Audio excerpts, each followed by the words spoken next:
Okay, gonna analyze the birth of Venus. Thought I might just, analyze some art as one does. Okay, so I thought this was interesting for its associations as well. I like to look at the small, simple associations. With this one, we could strip it back as well. I think we have the cultural references of the day, connection to Greek mythos as well. There's certain elements there that are common as well, in art, alchemy, I don't know, random stuff like that.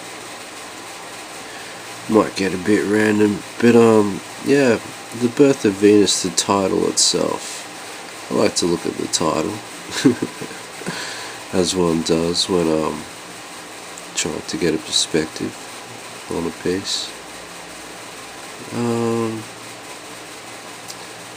The Birth of Venus, much like the Virgin on the rocks, as a reference. So I'm gonna probably compare it a bit to Da Vinci's work. Comparisons are good.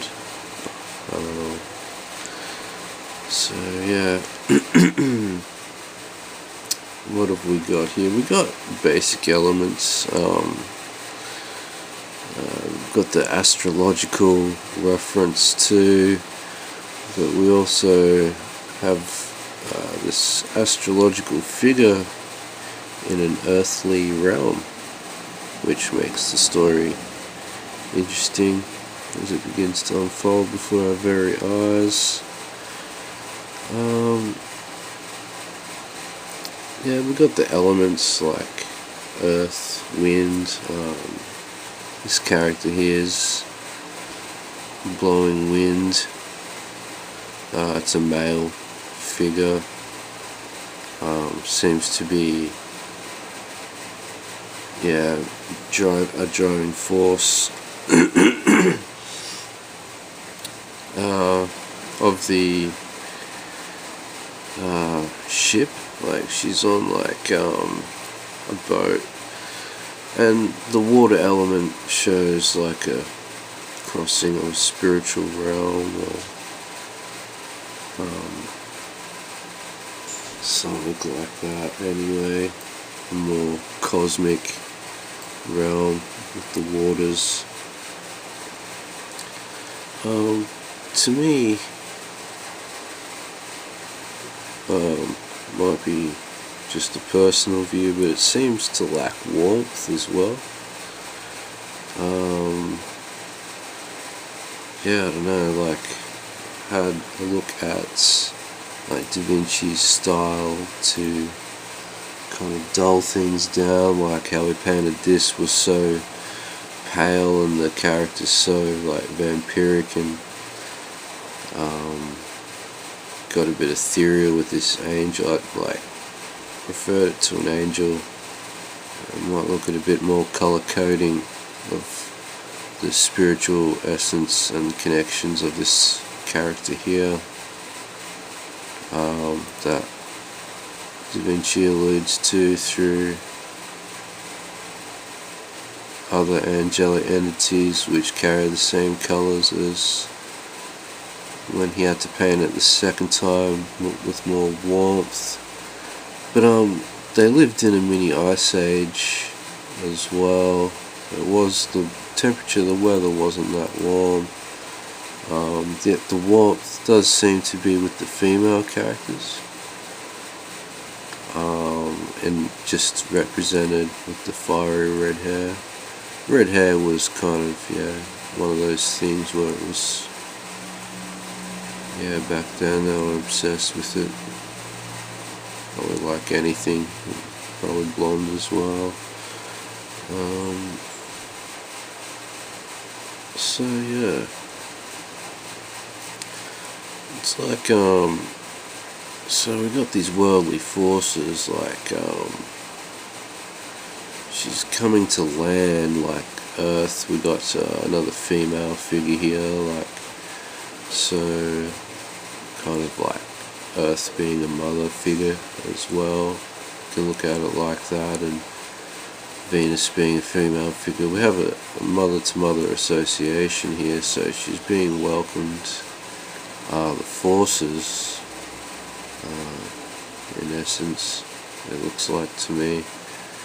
But yeah, it could, like, going into the cosmology of it, it could be showing like the effects of Venus on the Earth. Yeah, so it's interesting, like the title as well. The Mayans also had a calendar which pretty much revolved around Venus, tracking Venus, marking the transits of it between Earth and the Sun. And that calendar goes back, like they had a few calendars, they all kind of intertwined sometimes, and that particular one goes back 5,000 years, which also marks other global cataclysmic events, roughly around the same time even,